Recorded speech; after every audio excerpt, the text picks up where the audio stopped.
کیونکہ خدا تیرا خدا جیسا اس نے تجھ سے وعدہ کیا تجھ کو برکت بخشے گا. اور دوسری بات، تو بہت سی قوموں کو قرض دے گا لیکن تجھے ان سے قرض لینا نہ پڑے گا، مطلب تو قرض کے نیچے نہ ہوگا، باقی قرض تلے ہوں گے.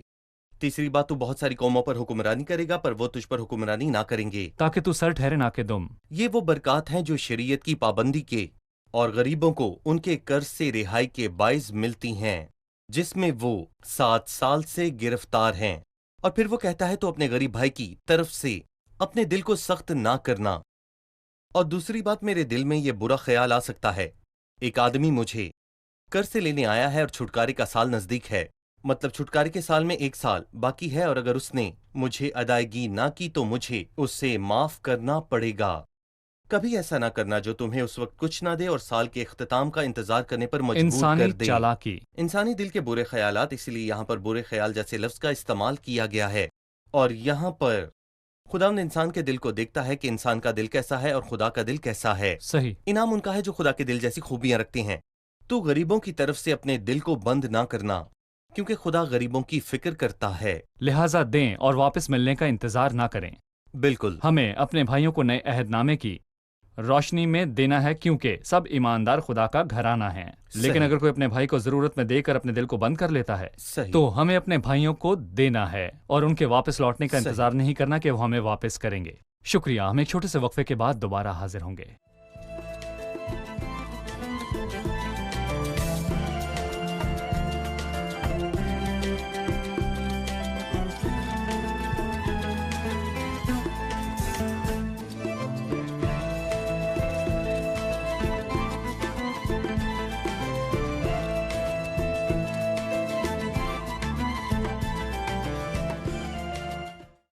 اگر سب لوگ وعدہ کے ملک میں جا کر اس پر قبضہ کرنے اور اس کی ملکیت پانے والے تھے تو پھر غریب، غربا اور نوکر کہاں سے آئے؟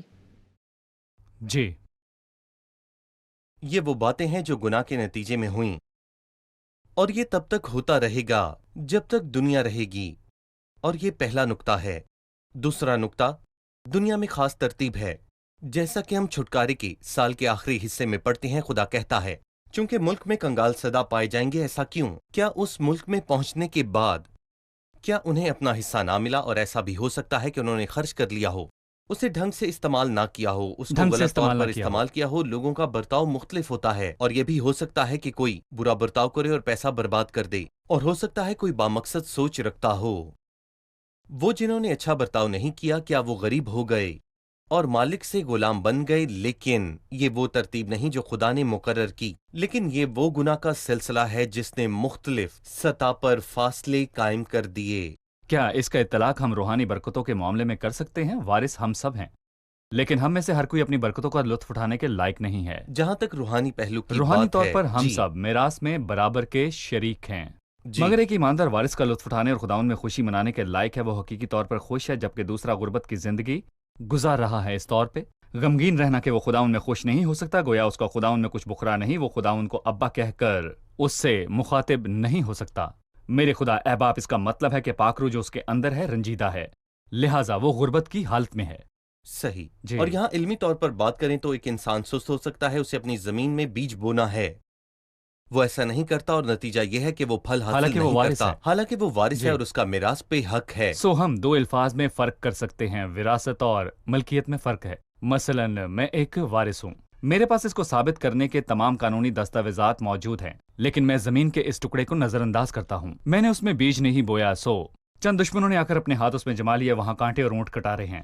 سو قانونی طور پر میں وارث ہوں، لیکن اس لائق نہیں کہ اپنی ہی زمین کی ملکیت پا سکوں. گلاطیوں 4 میں ایک آیت ہے جو اس خیال کو واضح کرتی ہے، کیونکہ وارث جب تک نابالغ ہے وہ اپنی میراث کی قدرت کو نہیں جانتا، حالانکہ وہ قدر و قیمت کی حامل ہے. صحیح. وہ غلام سے بڑھ کر نہیں، حالانکہ وہ ہر چیز کا مالک ہے کیونکہ وہ وارث ہے، لیکن وہ غلاموں جیسے کام کیوں کرتا ہے؟ کیوں؟ کیونکہ وہ میراث کی ملکیت سنبھالنے کی سمجھ نہیں رکھتا اور روحانی طور پر محظوظ نہیں ہو پاتا. صحیح. ڈاکٹر احسام 12ویں آیت سے 18ویں آیت غلاموں کی رہائی کے متعلق ہے، خاص طور پر عبرانی غلاموں کی. ہم خروج 21 میں عبرانی غلام کے حوالے سے پڑھ چکے ہیں. صحیح. عبرانی غلام اور شریعت کے متعلق ہمیں پھر سے بتائیں. پہلا حصہ جس کے متعلق ہم نے بات کی وہ قرض سے رہائی دینے کے متعلق تھا، اور دوسرا حصہ غلامی سے رہائی دینے کے متعلق ہے.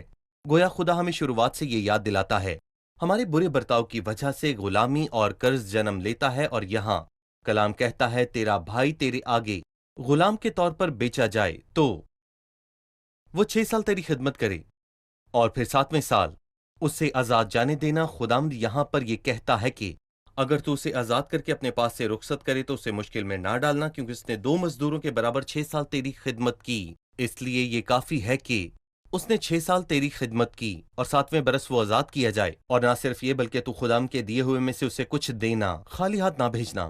بائبل اس شریعت میں جس کا حوالہ آپ نے خروج کے 21ویں باب میں دیا واضح طور پر کہتی ہے کہ اگر غلام کو اس کی خدمت کے عرصہ میں بیوی عطا کی جائے تو وہ آزاد ہوتے وقت اسے پیچھے ہی چھوڑ جائے، کیونکہ وہ مالک کی طرف سے دی گئی۔ اور اگر غلام یہ کہے کہ اے مالک میں اپنے بچوں سے محبت کرتا ہوں، میں آزاد ہونا نہیں چاہتا، مجھے تیرا غلام ہونا منظور ہے، میں رہا ہونا نہیں چاہتا، میں تیری خدمت کرنا چاہتا ہوں، تب بائبل کہتی ہے کہ اس کا مالک اسے گھر کی چوکٹ پر لا کر ستاری سے اس کا کان چھیدے، تب وہ ہمیشہ کے لیے اس کا غلام ہو جائے گا۔ صحیح، تب وہ ہمیشہ کے لیے اس کا غلام بن جائے گا۔ اور ہم یہ جانتے ہیں کہ یہ کس کو پیش کرتا ہے؟ جو کہتا ہے میں اپنے مالک سے محبت کرتا ہوں۔ کسی نے کہا چونکہ میں اپنے باپ سے محبت رکھتا ہوں۔ کسی نے کہا کلیسیا خدا میں اپنی بیوی بچوں سے محبت رکھتا ہوں، میں جانا نہیں چاہتا۔ صحیح، اور یہ بات صرف مسیح پر صادق آتی ہے، اور یہ مسیح میں پورا ہوا۔ یہ مسیح میں پورا ہوا۔ بالکل صحیح، 19ویں آیت سے باب کے آخر تک پلاٹوں کا ذکر موجود ہے کہ بھیڑ بکری گائے بیل کے پلاٹے خدا ان کو دیے جائیں۔ تیرے گائے بیل اور بھیڑ بکریوں میں جتنے پلاٹے نر پیدا ہوں ان سب کو خداوند اپنے خدا کے لیے مقدس کرنا۔ اپنی گائے بیل کے پلاٹوں سے کچھ کام نہ لینا، نہ اپنی بھیڑ بکری کے پلاٹوں کے بال کترنا۔ پلاٹوں کو خداوند کو دینا ضروری کیوں تھا؟ ہر ایک پلوٹا تھا، یہاں تک کہ انسانوں کے پلوٹوں میں بھی خدا کو دیے جائیں، کیونکہ پلوٹوں کا انجام عام طور پر مرنا ہی ہے۔ صحیح، یہ بات ہم خروج کے 12ویں باب سے سیکھتے ہیں، جو کہ فسح کے برے کی کہانی ہے۔ خدا نے مصر کے پلوٹوں حتیٰ کہ گائے بیل بھیڑ بکریوں کے پلوٹوں کو بھی مار ڈالا، اور گناہ نے دنیا کی تمام مخلوق کا تعارف موت سے کروایا۔ لہٰذا یہ بنیادی بات تھی کہ پلوٹا مارا جاتا، موت کی سزا کا اطلاق اس پر ہونا ضرور تھا، لیکن کوئی آیا جس نے اس کی خاطر جان دی، اور مرنے والا خدا کی ملکیت ٹھہرا، نہ کہ انسان کی۔ اور پھر بائبل اس سے پہلے ہمیں بتاتی ہے کہ پیلوٹوں کو خدا کو دیا جائے۔ یہ بتاتی ہے اپنی گائے بیل کے پیلوٹوں سے کچھ کام نہ لینا، اور اپنی بھیڑ بکریوں کے پیلوٹوں کے بال نہ کترنا، یعنی کہ تو پیلوٹوں سے ہرگز کوئی کام نہ لینا۔ یہ تیرے نہیں ہیں، آپ ایسا نہیں کر سکتے کہ اسے بعد میں کام کے لیے وقف کر دیں، یا اس کے بال کترنے کے بعد یا اسے فائدہ حاصل کرنے کے بعد اسے دیں۔ یہ اچھا نہیں ہے، وہ شروعات سے آپ کا نہیں ہے، وہ پیدائشی خدا کا تھا، لہٰذا بھرپور قوت میں اسے خدا کو دیں۔ صحیح، شکریہ۔ اب ہم 16ویں باب کی طرف آئیں گے، جو 7 میں سے 3 بنیادی عیدوں کا تذکرہ کرتا ہے، جن کا ذکر احبار 23 میں کیا گیا۔ یہ 3 بنیادی عیدیں وہی ہیں جن میں خداوند اپنے لوگوں سے ملاقات کرتا ہے۔ صحیح، لہٰذا ان 3 عیدوں کے متعلق ہمیں واضح طور پر سمجھائیے۔ صدو عیدیں ایسی ہیں جنہیں ہمیشہ سے ایک سمجھا گیا ہے، جو کہ فسح کی عید اور خمیری روٹی کی عید ہے، صحیح، اور پھر ہفتوں کی عید یا عید پینتیکوست ہے، صحیح، آخر میں عید خیام ہے۔ یہ 3 عیدیں ہیں جن کا ذکر اس باب میں کیا گیا۔ ان تینوں عیدوں میں خدا کے لوگوں کو خدا کے گھر اکٹھا ہو کر خوشی منانی ہوتی، اور کوئی بھی اسے باقی لوگوں سے الگ ہو کر نہیں منا سکتا تھا۔ صحیح، اس لیے ان 3 عیدوں کا ذکر یہاں پر کیا گیا۔ یہ 7 میں سے 3 یا 4 عیدیں ہیں جن کا ذکر احبار کے 23ویں باب میں ہوا، جنہیں خدا کی عیدیں اور تہوار کہا جاتا ہے۔ وہ لمحات جو اس نے مقرر کیے تھے کہ وہ اپنے لوگوں کے ساتھ خوشی منائیں، اور بدلے میں وہ بھی ان کے ساتھ خوشی منائیں، اسی لیے انہیں عیدیں اور تہوار کہا گیا۔ میں یہ کہنے کی جرت کروں گا کہ یہ وہ زمانہ ہے جسے خداوند نے مقرر کیا تاکہ مسیح کی راحت انگیز خوشبو کو لیں جو ان کی خوشی منانے کی وجہ تھی، ورنہ وہ ساری زندگی ذلت میں گزارتے۔ فسح ہمیں مسیح کی موت کے بارے میں بتاتا ہے، اور اس کے ساتھ بے خمیری روٹی کی عید ہے جو ہمیں بتاتی ہے کہ مسیح مرا جو پاک تھا، اس کی زندگی میں خمیر نہ تھا، وہ بے گناہ اور پاک ہے، وہ گناہ سے ناواقف ہے اور اس کی زندگی میں گناہ نہیں ہے۔ بے خمیری روٹی کی عید فسح کے 7ویں دن تک منائی جاتی، فسح مہینے کی 14ویں تاریخ کو منائی جاتی۔ 15ویں دن سے بے خمیری روٹی کی عید کا آغاز ہوتا۔ ہفتوں کی عید یا عید پینتیکوست پاک روح کے بھیجنے والے کو ظاہر کرتی ہے۔ اسے پہلے پھلوں کی عید کے 7ویں ہفتے کے بعد مقرر کیا گیا، اس سبت کے بعد جو 7ویں ہفتے کے اختتام پر آتا ہے، اتوار کا دن، پہلے پھلوں کی عید کے 50 دن کے بعد، جو کہ اس کے جی اٹھنے کو ظاہر کرتی ہے، صحیح، جو کہ اتوار کے دن واقع ہے۔ یہ وہ دن ہے جب پاک روح کا نزول ہوا، لہٰذا ہفتوں کی عید پاک روح کے دنیا میں آنے کی واضح بات کرتی ہے۔ عید خیام 7 دن تک رہتی تھی اور وہ اسے 7ویں مہینے کی 15ویں تاریخ کو مناتے تھے، اور یہ عید 7 دن تک منائی جاتی تھی، اور یہ عید ہمیں ان لوگوں کے متعلق بتاتی ہے جنہوں نے خیموں میں خوشی منائی۔ اور میں یہ کہنا چاہوں گا، یہاں لفظ خوشی پر زور دیا جا رہا ہے کیونکہ وہ لوگ خداوند کے گھر میں رہتے تھے، اور استثنا کی کتاب ان سے یہ کہہ کر مخاطب ہوتی ہے کہ جب وہ اس ملک میں پہنچیں گے، یہ ساری کتاب اس ملک میں پہنچنے کا حوالہ دیتی ہے، لہٰذا جب وہ پہنچیں تو انہیں خداوند کے گھر جانا ہے۔ اس ملک میں پہنچنے سے پہلے وہ خدا کے ارد گرد اکٹھے ہوئے تھے، لیکن جب الگ وہ ہو اس جائیں ملک گے۔ میں پہنچ جائیں گے تو اپنے اپنے قبیلوں کے حساب سے بانٹ دیے جائیں گے، اور خدا کہتا ہے کہ انہیں خاص موقعوں پر اکٹھا ہو کر خوشی منانی ہے، اور وہ ان تینوں موقعوں کا ذکر کرتا ہے۔ صحیح، ہم یہ کہہ سکتے ہیں کہ ان 3 عیدوں میں سے ایک ماضی کا حوالہ دیتی ہے۔ فسح کی عید جو کہ ایک ایسے واقعے کی بات کرتی ہے جو ماضی میں پیش آیا، جو کہ مسیح کی صلیب ہے، اور پینتیکوست پاک روح کے بھیجے جانے اور کلیسیا کے قائم کرنے کے حوالے سے ہے۔ یہ موجودہ دور ہے کیونکہ ہم کلیسیا کے زمانے میں ہیں۔ خیموں کی عید مستقبل کی بات کرتی ہے، جبکہ خداوند اپنے لوگوں کو اکٹھا کرے گا اور انہیں خیموں کی عید کی برکتوں میں شامل کرے گا، اور 1000 سالہ بادشاہی کا دور ہوگا جس میں خداوند یسوع مسیح کی بادشاہت ہوگی۔ 4 اس پر عیدیں اور کچھ 3 کہیے۔ تہوار جو فسح کی عید منانے جاتا ہے، اسے عید خیام منانے کے لیے پھر سے جانے کی ضرورت نہیں۔ صحیح، وہ جو فسح کی عید منانے جاتا ہے، بے خمیری روٹی کی عید منانے پھر نہیں جائے گا، بس وہ فسح میں فسح جائے میں۔ گا۔ لہٰذا وہ 4 عیدوں کے لیے 3 بار جایا کرتے تھے، نہ کہ 3 کے لیے 3 بار۔ صحیح، وہ 3 بار سب خداوند کو ملنے جائیں گے، اور بالکل اس ملک میں پہنچنے کے بعد ہر قبیلہ اپنا حصہ پائے گا۔ صحیح۔ شکریہ، ہم یہاں پر ایک وقفہ لیں گے اور پھر دوبارہ حاضر ہوں گے۔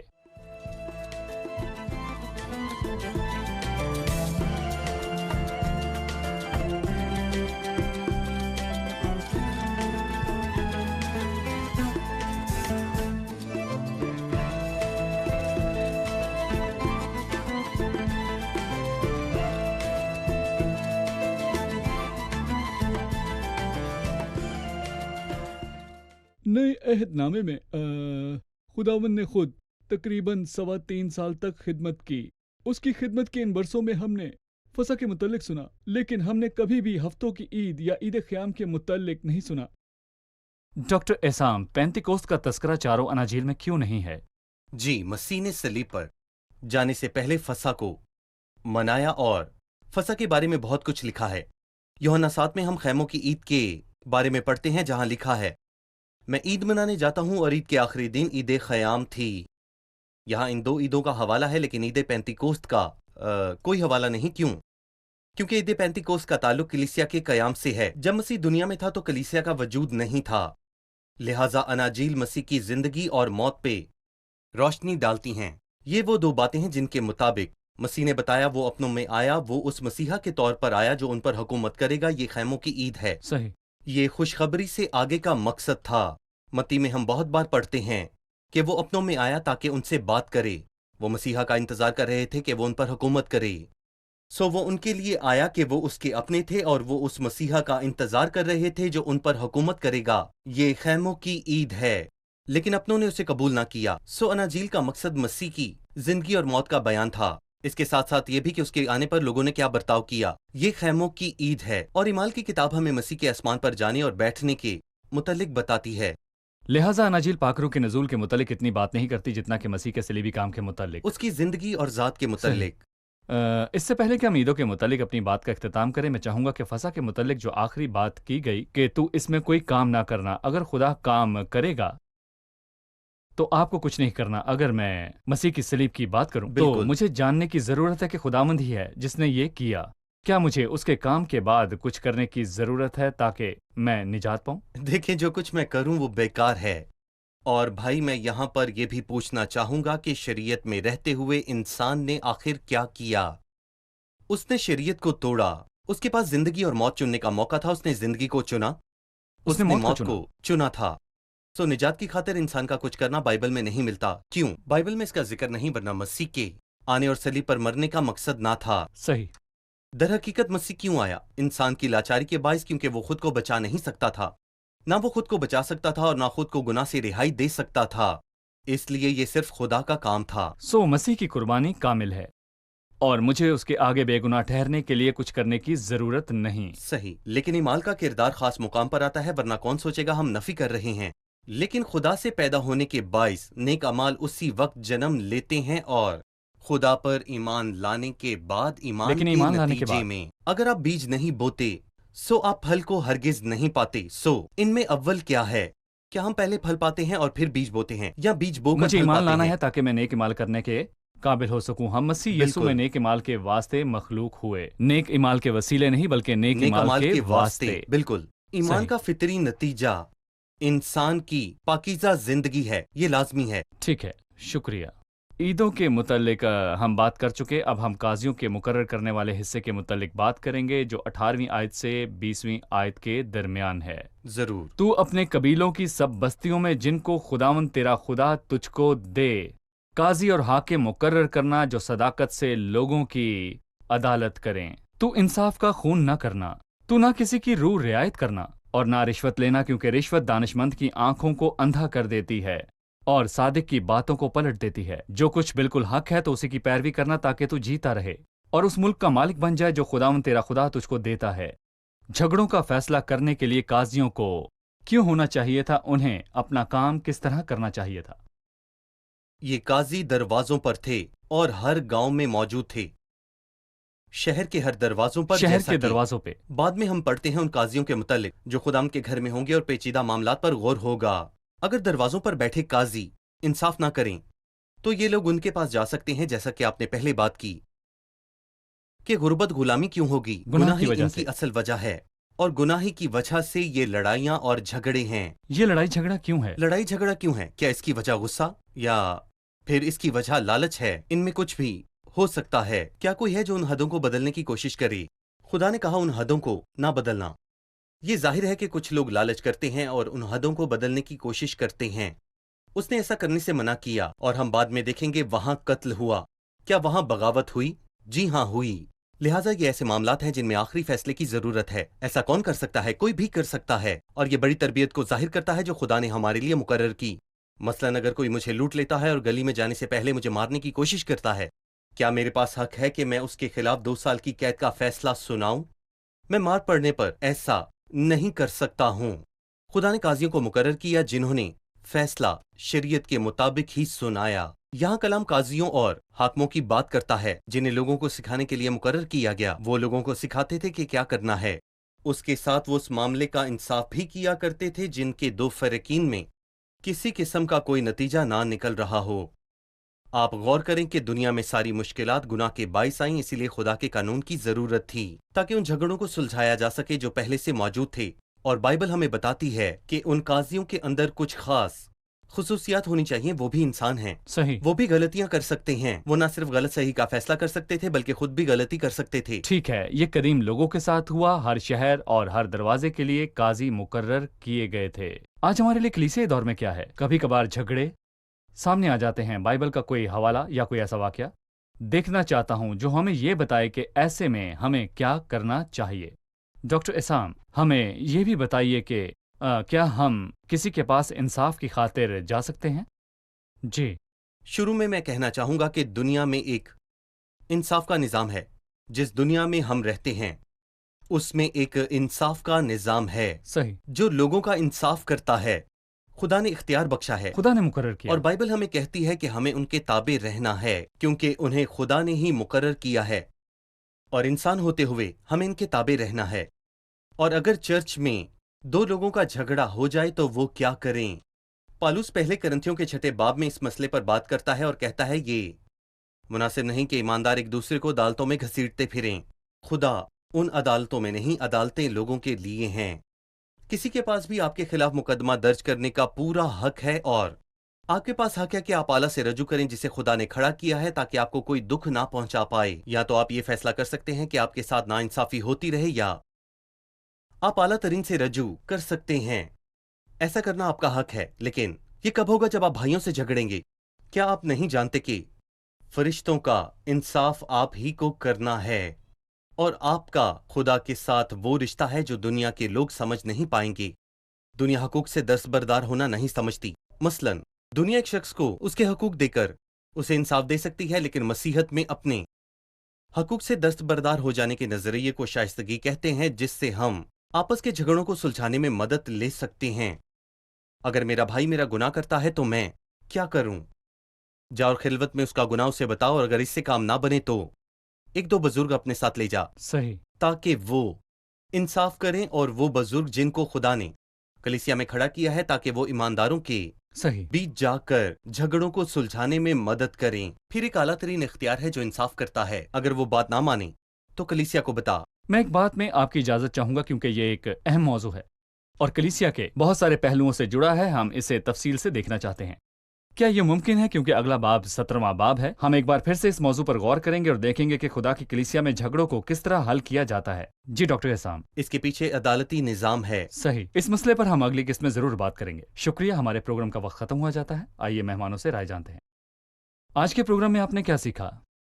خدا بھلا ہے جو کہتا ہے کہ ضرورت مندوں اور غریبوں کے لیے اپنے دلوں کو بند مت کرو۔